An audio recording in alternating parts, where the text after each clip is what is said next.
ఓం శ్రీ మాత్రే నమః.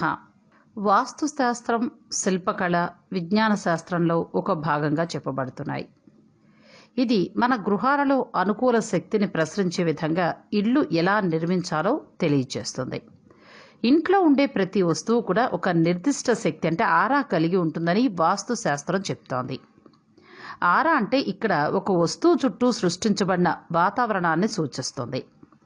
ఈ వాతావరణం నెగిటివ్ లేదా పాజిటివ్ ఇలా సానుకూల లేదా ప్రతికూలమైన కొన్ని తరంగాల్ని కలిగి ఉన్న శక్తుల నుండి రూపొందించబడుతుంది. తద్వారా ఇది మన చుట్టూ ఉన్న పరిసరాలను ప్రభావితం చేస్తుంది.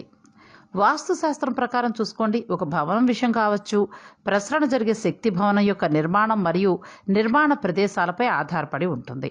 ఉదాహరణకి తూర్పు దిశలో సూర్యోదయం జరుగుతుంది కదా, ఇది అనుకూల ప్రకంపనలు కలిగిన శక్తితో సంబంధం కలిగి ఉంటుంది కనుక తలుపుల్ని తూర్పు వైపుగా తెరిచి ఉంచాలి.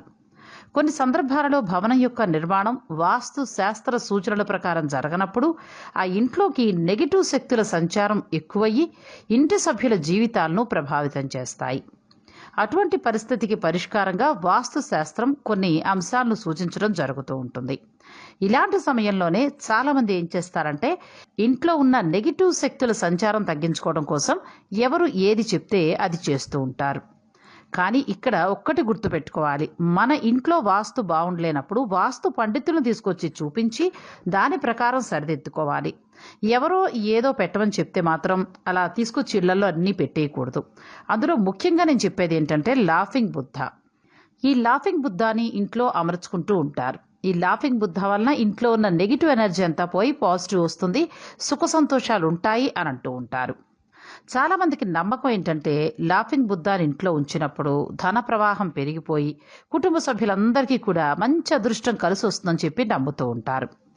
అయితే లాఫింగ్ బుద్ధ విగ్రహం నుంచి విషయంలో పాటించవలసిన నియమాలకు సంబంధించిన అవగాహన లేకపోతే మాత్రం చాలా తప్పులు జరుగుతాయి. దీని వలన అనుకూల శక్తి మరియు ప్రతికూల శక్తుల మధ్యలో సమన్వయం సాధించడానికి ఆ ఇంట్లో వారు పడే ప్రయాస వృధా అవుతుంది. కాబట్టి మీరు లాఫింగ్ బుద్ధ విగ్రహాన్ని ఇంట్లో పెట్టాలి అని అనుకుంటే మాత్రం దీనికి సంబంధించిన పూర్తి విషయాలు తెలుసుకుని అప్పుడు మీరు అమర్చుకోవాల్సి ఉంటుంది.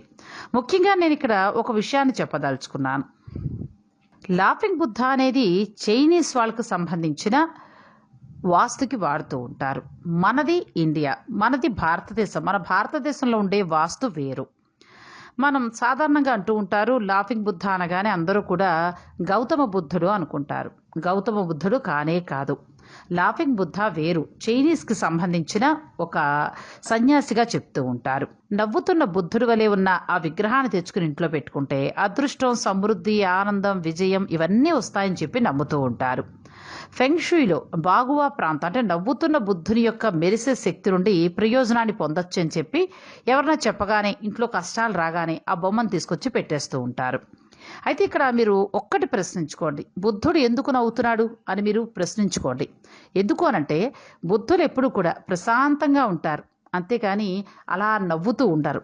ఎప్పుడైనా సరే బుద్ధులు అంతగా నవ్వరు, ప్రశాంతంగా ఉంటారు. లాఫింగ్ బుద్ధ ఫెంగ్షుయ్ చిహ్నం 10వ శతాబ్దపు చైనాలో నివసించిన బౌద్ధ సన్యాసి కథ ఆధారంగా రూపొందించబడింది.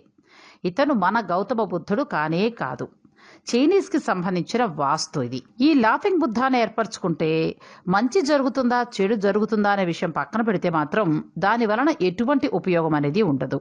ఇంకా చెప్పాలంటే కొంతమంది పండితులు ఏమని చెప్తూ ఉంటారంటే లాఫింగ్ బుద్ధాను ఇంట్లో అమర్చుకోవద్దు, దాని వలన ఎన్నో కష్టాలు వస్తాయని కూడా చెప్తారు. ఆ ఇంట్లో మనశ్శాంతి అనేది కూడా తగ్గిపోతూ వస్తుందట. ముందుగా అన్ని విధాలా బాగున్నట్టు అనిపించినా కూడా తర్వాత ఒక్కొక్క సమస్య బయటపడుతూ ఉంటుందట. ఎందుకు అనంటే ఇది చైనా వాస్తుకు సంబంధించిన ఒక బౌద్ధ సన్యాసికి సంబంధించిన బొమ్మ. మన ఇంట్లో ఉండడం వల్ల ఎటువంటి ఉపయోగం లేకపోగా నెగిటివ్ ఫలితాలు అనేవి ఎక్కువగా వస్తాయిట. కాబట్టి ఇప్పుడే మీ ఇంట్లో ఉంటే దీనిని తీసి బయట పెట్టేసేయండి. ఇంకా మీకు మంచి మంచి ఫలితాలు కావాలంటే పంచముఖ ఆంజనేయ స్వామి యొక్క చిత్రపటాన్ని అమర్చుకోండి. చైనా వాస్తుకు సంబంధించినవి మనం వాడే కంటే కూడా మన దేవుళ్లకు సంబంధించిన అంటే మన సాంప్రదాయాల్ని, మన ఆచారాల్ని పాటిస్తే కనుక మీ ఇంట్లో ఉన్న నెగిటివ్ ఎనర్జీని మీరు సులభంగా పోగొట్టుకోవచ్చు. చక్కగా మీరు పంచముఖ ఆంజనేయ స్వామి యొక్క చిత్రపటాన్ని పెట్టుకోండి, మీ ఇంట్లో ఉన్న నెగిటివ్ ఎనర్జీ అంతా పోతుంది. అలాగే ప్రతిరోజు కూడా మీరు ఇల్లు తడిబట్టతో తుడిచేటప్పుడు ఆ నీడల్లో కొద్దిగా ఉప్పు వేసి తుడవండి. నెగిటివ్ ఎనర్జీ అంతా పోతుంది. రోజు కూడా సాంబ్రాణి ధూపాన్ని వేయండి. నెగిటివ్ ఎనర్జీ చక్కగా పోతుంది. వాస్తు దోషంతో మీరు ఇబ్బంది పడుతూ ఉంటే కనుక ఒక వినాయక విగ్రహాన్ని ఆగ్నేయ మూలం వైపుగా ఉండేటట్టుగా అమర్చుకోండి. దానివలన ఏమవుతుందంటే నెగిటివ్ ఎనర్జీ అంతా కూడా బయటకు వెళ్ళిపోతుంది. ఇలా మన దేవీ దేవతలకు సంబంధించి మన ఆచారాలకు సంబంధించి ఎన్నో ఉన్నాయి నెగిటివ్ ఎనర్జీని బయటికి తోలడానికి. కేవలం లాఫింగ్ బుద్ధ వలన పాజిటివ్ ఎనర్జీ వస్తుంది, సుఖ సంతోషాలతో ఉంటాం, డబ్బు సంపాదించుకుంటాం, ఇవన్నీ కూడా ఒట్టి భ్రమ. ఆ బొమ్మ వలన ఎటువంటి యూజ్ లేదు, పైగా దరిద్రం కూడా వస్తుందని పండితులు చెప్పడం జరుగుతోంది. ఇంటి నిర్మాణమే కాదండి, ఇంటీరియర్ డిజైనింగ్లో కూడా వాస్తులు పాటించామే అనుకోండి, దాని ద్వారా ఇంట్లోకి సానుకూల శక్తి అంటే పాజిటివ్ ఎనర్జీ ప్రవహించేలా చేసుకోవచ్చు.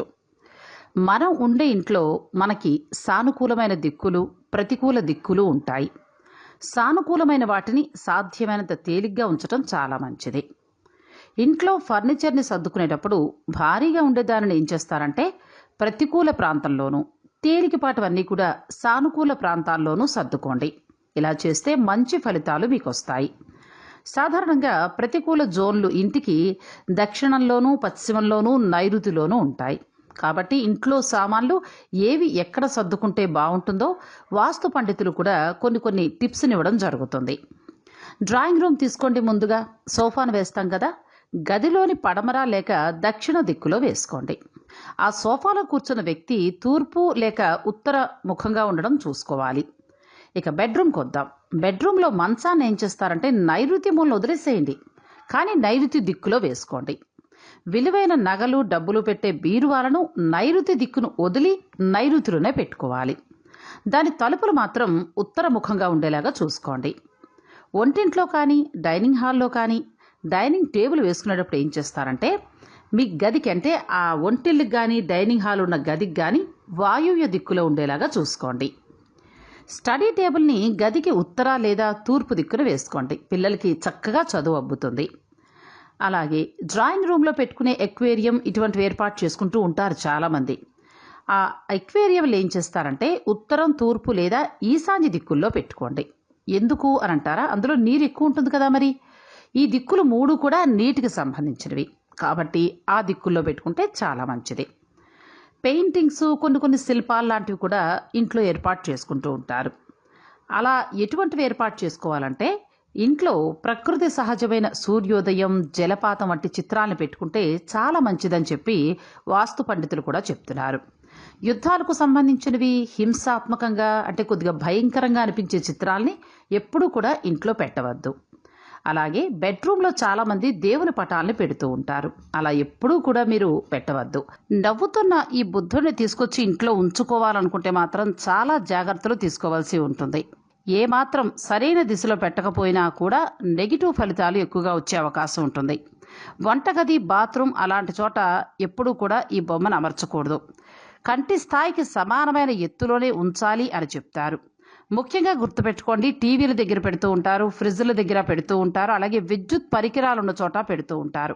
అలా పెట్టినా కూడా నెగిటివ్ ఫలితాలు అనేవి మీకు ఖచ్చితంగా వచ్చి తీరుతాయి. ఈ బుద్ధుడు రూపాన్ని గురించి మనం చెప్పుకోవాల్సి వస్తే బాగా బలిసిన వ్యక్తి, బహిరంగంగా బహిర్గతమైన కుండబొడ్డు కడుపుతో నవ్వుతూ ఉన్న బట్టతల మనిషి. 1000 సంవత్సరాల క్రితం నివసించిన బౌద్ధ జన్ సన్యాసి నుండి ఈ రూపం వచ్చింది అని చెప్తూ ఉంటారు. అయితే ఫెంగ్షూ నుండి వచ్చిన ఈ చిహ్నాన్ని చైనీస్ వారు ఎక్కువగా వాడుతూ ఉంటారు. అయితే కాలమానాలు, అలాగే సూర్యోదయ, సూర్యాస్తమ సమయాలు ఇవన్నీ కూడా వారికి మనకి వేరువేరు కాబట్టి వారి వాస్తును మనం పాటించడం అనేది మూర్ఖత్వమే అవుతుంది.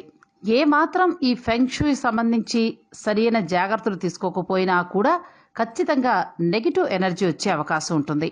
సరైన దిశలో అంటే ఒక నిర్దిష్టమైన దిశలో ప్రత్యేకంగా అమర్చుకోకపోతే మాత్రం ఖచ్చితంగా దరిద్రం చుట్టుకుంటుందని పండితులు చెప్పడం జరుగుతోంది. అందుచేత ఇప్పటికే మీ ఇంట్లో లాఫింగ్ బుద్ధ ఉంటే, మీరేదైనా కొత్తగా సమస్యలు ఎదుర్కొంటూ ఉంటే కనుక ఆ బొమ్మ సరైన స్థితిలో సరైన చోట పెట్టలేదని గ్రహించుకోండి.